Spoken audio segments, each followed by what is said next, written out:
Hey everyone, and thanks for watching. Welcome into episode 1 of our Nebraska Cornhuskers Dynasty. Now, there's a couple reasons I'm doing this Dynasty. One, because I haven't done a Nebraska Dynasty in a long time. I'm a Nebraska fan, for those who don't know or can't tell by my channel name here. The other is that I figure that this is the only way Nebraska is ever going to be good at football ever again, is for them to be good at fake video game football. As I sit here recording this video, it's November 5th, 2021, and Nebraska is 3-6 in year 4 of the Scott Frost era, with 3 games left against Ohio State, Iowa, and Wisconsin. I'm thinking we're over on those, so we're staring 3-9 in the face. 4 years ago, never would have thought that would be where we're at, but anyway, that's where we're at. And so I figure, I'm going to make Nebraska, hopefully build them back up into a contender, at least for the Big Ten.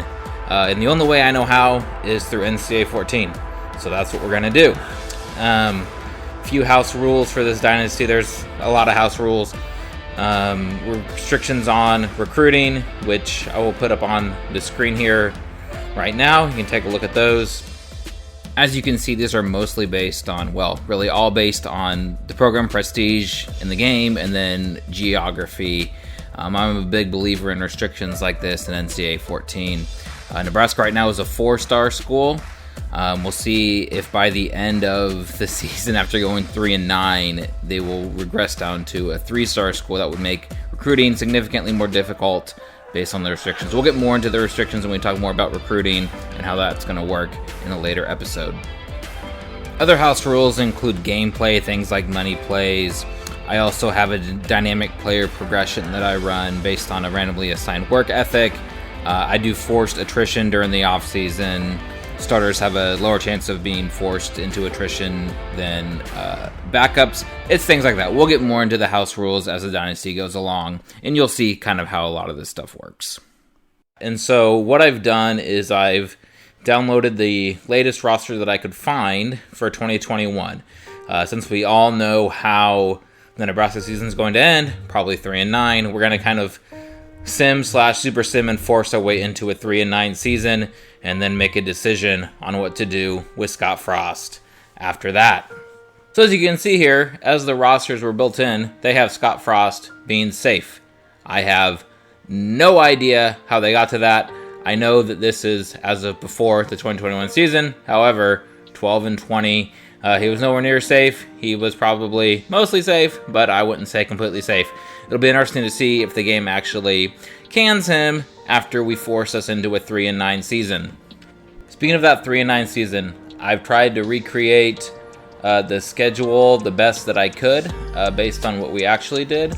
We're playing FCS East. That's a substitute for Fordham. I don't know why it says 11:45 p.m. That's weird. We're probably going to be simming this game anyway. And then Buffalo and Oklahoma in the non-con. Now, the conference schedule is different because that's just the way that this game, which came out in 2013, set it up. So instead of Michigan State and Michigan as our crossovers, we get Maryland and Rutgers. We will be losing to both of them. There's Ohio State. Before we get into things, I do just want to talk a little bit about recruiting. So let's take a look at recruiting. And before we hit recruiting is brought to you by this guy. While this may look like someone you think you know from somewhere, if you notice down at the bottom, that's actually Dean Gallahan, who is a sports writer for a completely fictional Huskers website that only exists in this dynasty world, just like Dean himself.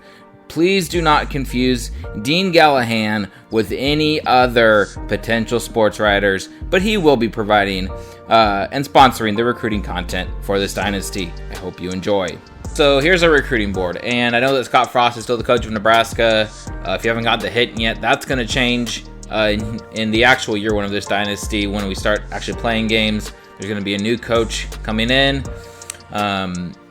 I am going to recruit for this first year, though, only because if I go show you our class, or my school here, or no, I'm sorry, it's in team needs. there's 24 seniors on the roster, and so that's one of the reasons I'm gonna recruit this first season, is because there's 24 seniors. They're basically counting all of the COVID juniors that Nebraska lists as juniors on the roster as seniors. So we're going to get rid of those guys in the offseason. That's, somewhat realistic with the coaching change anyway. So we're going to assume that kind of all the seniors and all of the COVID juniors that could come back next year and be COVID seniors are going to be gone.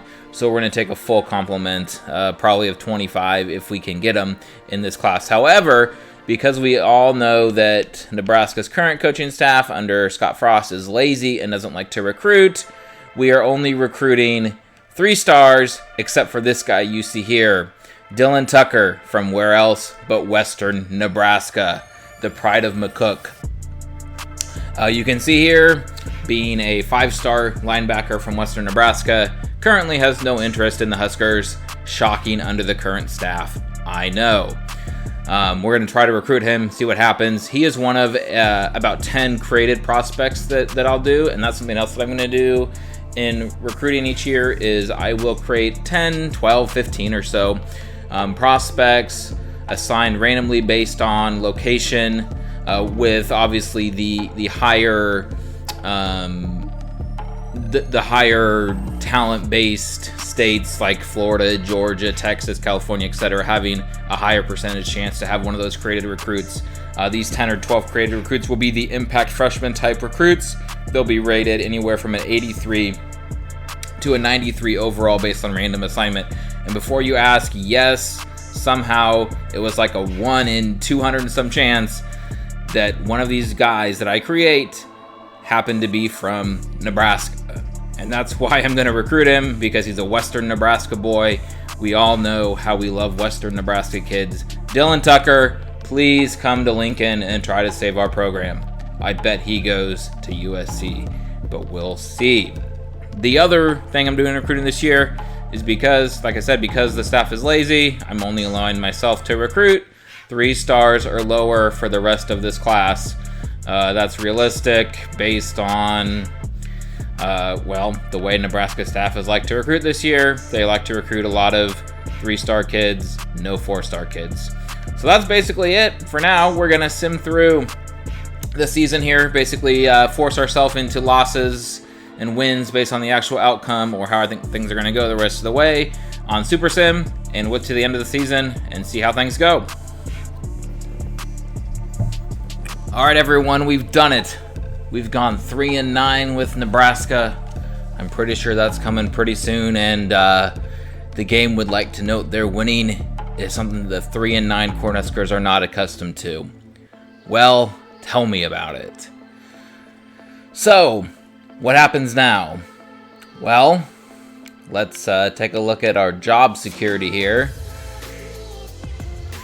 And it's a 60, which just says we're on the hot seat. But look who's the coach on the hottest seat in the Big Ten, Kirk Ferentz.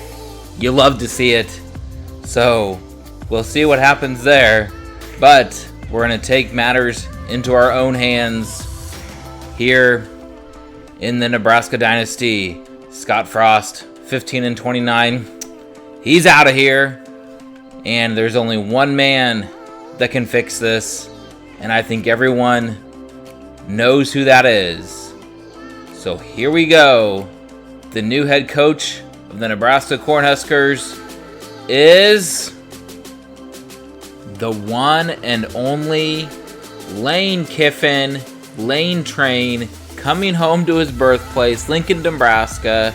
How the hell could we get Lane Kiffin? Well, we probably threw about $10 million at him, but we're going to roll with it.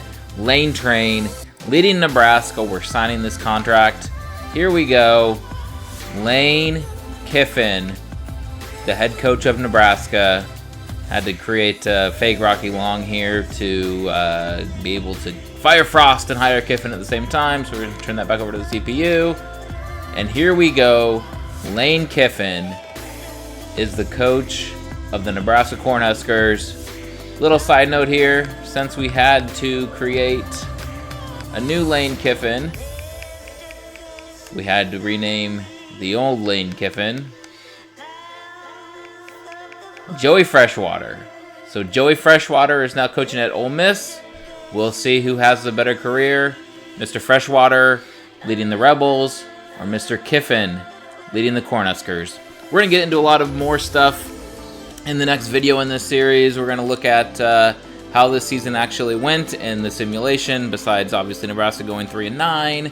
We'll look at the college football playoff. We'll sim through that, see how that goes. And then we'll look at recruiting for Lane Kiffin's first class here, the transition class between Frost and Kiffin. We're going to have a lot of fun with this Dynasties. Hopefully, you'll join us again next week. Next week, whenever I decide to put the next video up, I suppose. Not necessarily next week. Thanks for joining us, everybody. One more time. Let's take a look at it. It looks too good to be true. Lane Kiffin, head coach of Nebraska. We'll see you next time, everyone. Thanks for watching.